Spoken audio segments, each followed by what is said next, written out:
All right, welcome back to Pharmacist on Call with your host, Dr. Sean Pruitt, owner of Pruitt's Discount Pharmacy, owner of the Kangen Water Store. We're going to get right back into your calls. So we got Frida on line one. Frida, welcome to Pharmacist on Call. How may we help you? Yeah, it's Frida, not Rita. Okay, Frida. Okay, I watch you all the time. Yes, ma'am. I just got out the hospital, Okay. but we ain't going to go into that. I have this problem. I called you a couple of months ago, Mm-hmm. and I have some kind of midsection where I can't get rid of whatever this stuff is. I call it excess goop that's been piled up. And I know your kidneys and your liver are supposed to be filters for the blood. Yes, ma'am. I'm 186 pounds. I am 5'6", African-American veteran, disabled veteran. Mm-hmm. I have been to the hospital taking blood tests. No one tells me anything. It causes me to go into depression. It causes me not to want to live. It just makes me miserable because I have nice clothes, but when I try to put them on, I can't even get them past my midsection. Mm-hmm. And I'm so tired. I don't know what to do, what steps to take. I've got a 30-day detox biblical fast. I have not started, but I need somebody that knows the medical field from top to bottom. What can a person, I'll be 62 if the Lord let me see it June 17th this year. Okay. I want to feel like a human being. I want to look good and feel good about myself, and I don't. I'm sitting here watching you, wanting to come and get that bottle of water so I can start I love water. I want to start purifying and detoxifying my body for better health so I can live longer. Please help me. Okay. All right. So I'll just say for you and for the listening audience, there are a myriad of reasons why we may have weight issues. So one is going to be our diet. The second thing may be genetics to some extent. Third thing are glandular issues like your thyroid gland or your hormone levels. Yeah, and so, nobody's checking out of that. yeah, I was going to ask you, since you said they wouldn't tell you anything, if they even gave you any levels of what your No, all they took was my blood test twice, and I still haven't seen the doctor, and I fired her. I'm thinking at some point they should, like, when they call you in after they've drawn your blood, No. and they say, ma'am, hey, here's your levels, this is where you came in. Oh, they didn't tell me nothing. I don't know even what my blood work looks like. Oh, okay. And so that's what we need to do to find out how to attack the situation, if you understand what I'm saying. So if your thyroid is out of whack, we've got to get it together. Oh. Yeah, and so But that, can you help me? well, I can't request your medical records. At least I don't think I can. You can request them with my permission. Okay. So, but have you tried to request them? I can get my medical records, but I want to know somebody's going to help me before I go out there on that limb. Yes, ma'am. Yes, we just need, well, even if, you're still going to have to follow the orders of your doctor to get your thyroid. They follow my orders right now because they ain't doing nothing. Yes, ma'am. Yes, ma'am. So, I'm a veteran. I got some say-so here. yeah, absolutely. So let's assume it's not your thyroid, and let's assume that it may be some of the things you might be eating. What is your diet like? I don't eat a lot. I'm trying to wean my stuff out for me. I love vegetables. I got a pressure cooker where I steam all my food. I saute it or I bake it. Okay. How many times a day do you eat? My plan is vegetables. Yep. I have a spinach smoothie that I have fell in love with, and I said I have a ninja bullet that I'm going to start make me a bunch of them.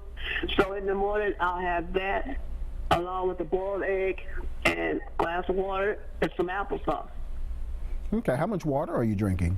I drink a gallon of water almost a day. That's very good. I love water. Okay. So, I mean, it sounds like your diet is intact. I would want to look at your thyroid levels and maybe even your estrogen levels, because as you begin to age, our metabolism slows down, and so we hold on to weight. I'm not married. Yeah.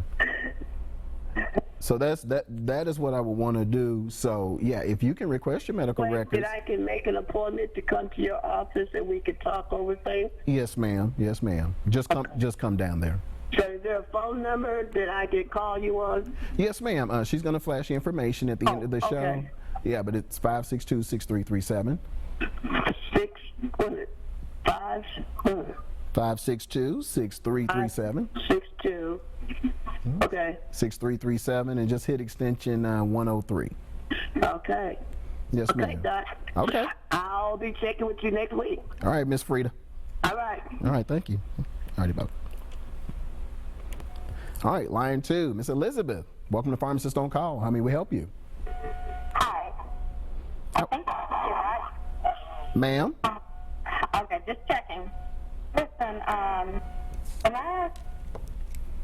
the last few Yes. days, especially the last 3 or 4 days, I've been having tingling in my fingertips. That's where it's starting. And my entire hand, and then it's moving all the way up my arm to my neck and shoulders.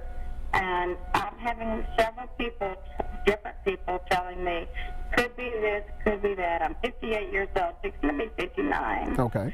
And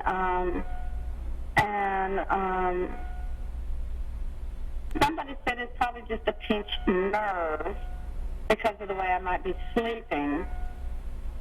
And many other people are telling me to go and get it checked out. But see, I don't like to go into hospitals and that sort because I've been in so many. I had cancer a few years ago, yada, yada, yada, blah, blah, blah. Understood. And if it's, you know, I'm just not exactly sure what I should do because I really can't miss work and this and that. Outside of the tingling, do you have any kind of chest pain, or does that sensation go to your arm? Is it numb and tingling, or does it sometimes go to pain?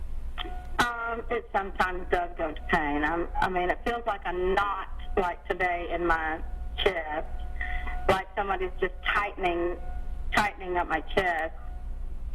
But I've had that sensation and that feeling before, and yeah, I talked myself out of it. I mean, you know, it did end up easing up. Okay. I'm just not sure. And somebody said I should talk to a pharmacist. Someone said I should go to the emergency room over the weekend. Somebody said that. And it's better today, but I'm still having some almost continuous tingling in my hand. And when I wake up in the middle of the night,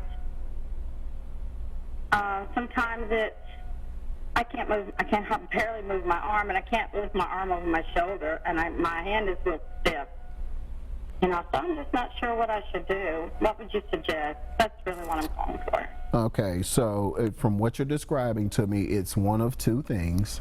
Either it is neuropathy and it's manifesting itself, and so that's why. Are you sleeping on your arm, by the way?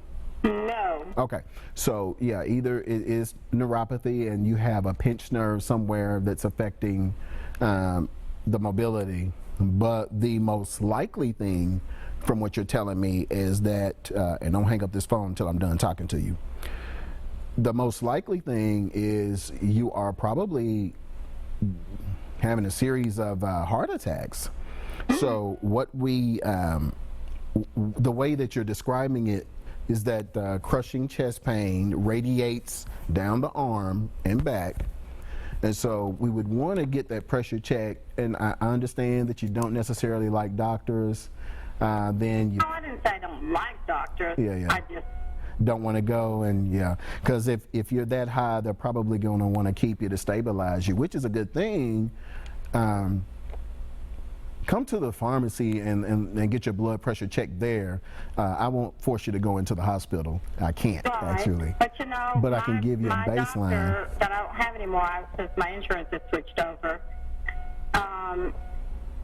for a long time, told me, are you still there? Yes, ma'am, I'm listening. Okay. Told me to get my blood pressure checked at the pharmacist. They usually go to Walgreens once a week, and they keep a record of it. Mm-hmm. And of course, I have high blood pressure and cholesterol, and so, and I do, by the way, have a thyroid condition. I was listening to the last call. Yes, ma'am. But they want to take it out. They've been wanting to do that for years. But I don't want to be cut on anymore. Understood. Well, let me ask you this. What medications are you on? I'm on, well, I don't think we have time for all that. We got the time. blood pressure, the cholesterol, I have thyroid, like Synthroid. I have something for my arthritis. I have rheumatoid arthritis, and that's another reason why I was wondering if it could just be a serious case of arthritis in my arm. You know what I'm saying? Nope, I don't. It has nothing to do with arthritis. So let's talk about your blood pressure meds. What are they? Besides the Synthroid, Yeah, the blood pressure meds. They're my main concern because I think that's where our issue is. I'm not getting into my purse. I don't know if we have time for all that. Okay, are you taking them regularly? It's regular, yes. I'm trying to, yes. Okay, let's make a point. Now, do you take them when you start to feel bad, or you just kind of just ignore it and not assume that it's your blood pressure?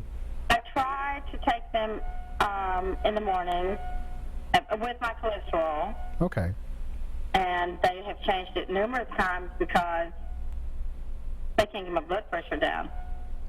You know, they can't seem to get it stabilized.